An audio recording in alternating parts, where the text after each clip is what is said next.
அனைவருக்கும் வணக்கம். நான் பிரபாகர், ஜோதிடர். ஓம் சிவாய நமக. சிவசக்தி, திருச்சிற்றம்பலம்.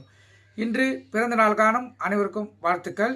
இறைவனுடைய அருள் பரிபூர்ணமாக உங்களுக்கு கிடைக்கட்டும். உங்களுடைய மனம் எதை எண்ணி ஆசைப்படுகிறதோ அந்த ஆசை நிறைவேற்றும் என்று எம்பெருமான் சிவபெருமானிடம் அடியன் வேண்டிக் கொள்கிறேன். இப்போ நான் என்ன சொல்ல போகிறேன்னா, இன்றைய நாளுடைய நிலைப்பாடு தான் சொல்ல போகிறேன். நீங்கள் கற்றுக்கொண்டு பயன்பெறுங்க. விஸ்வாசி தை 10 இன்று சனிக்கிழமை, ஆங்கில வருடம் ஜனவரி 24, 2026. இன்று சஷ்டி விரதம் கடைபிடிக்கப்படுகிறது. அதே போல இன்று மேல் நோக்கினால் நட்சத்திரம் இன்று பிற்பகல் 1:19 வரை உத்திராதி, பின்பு ரேவதி. திதி இன்று அதிகாலை 12:51 வரை பஞ்சமி, இரவு 11:14 வரை சஷ்டி, பின்பு சப்தமி. இன்று 3 திதிகள் வருவதால் இந்த சஷ்டி விரதம் இருந்து, அதாவது திருமணம் ஆகாதவங்க, குழந்தை பாக்கி இல்லாதவங்க, உடல் பாதியால் பாதிக்கப்பட்டிருக்கிறவங்களாம் அவங்க இருக்கிறாங்களோ இல்லை அவங்க சார்பாக அவங்களுடைய தாய் தந்தையர் இருக்கிறார்களோ இருந்து விரதத்தை கடைப்பிடித்தால் அவங்களுக்கு எண்ணம் போல் அவங்களுடைய வாழ்க்கை மாறக்கூடிய வாய்ப்பு ஏற்படும்.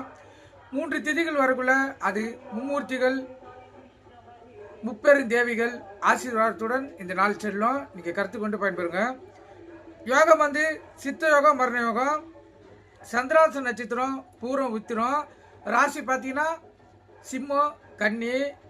சந்திராசை பொறுத்த மட்டும் ராசி 50% பாதிக்கும், லக்கணத்தை 90% பாதிக்கும். அதனால இந்த சிம்ம ராசி சிம்ம லக்கணம், கன்னி ராசி கன்னி லக்கணம் இன்று மிக கவனமாக இருக்கணும். ஏற்கனவே கன்னி ராசிக்கு கண்ட சனி நடப்பதால் மிக மிக கவனமாக இருக்கணும். வண்டி வாய்ச்சலுக்குள்ள கவனமாக செல்லணும். போக்குவரத்து இது முறையில் கடைபிடிச்சு செல்லணும். எக்காரத்து கொண்டும் வண்டியை இயக்கி கொண்டு மொபைல் ஃபோனில் பேசக்கூடாது. சிந்தனைகள் சிதறி விபத்துகள் ஏற்படுறதுக்கு அதிக வாய்ப்பு இருக்குது. அதனால் நீங்கள் விழிப்புணோடு இருந்து உங்களை தற்காத்துக் கொள்ளுங்க. நல்ல நேரம் காலை 7:30 8:30, மாலை 4:30 5:30. கௌரி நல்ல நேரம் காலை 10:30 11:30, மாலை 9:30 10:30.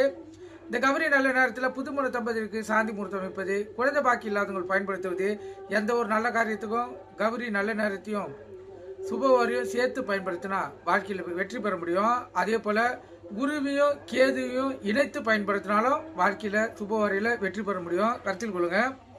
இப்போ ராகு காலம் காலை 9 to 10:30, யமகண்டம் மதியம் 1:30 to 3, குளிகை காலை 6 to 7:30.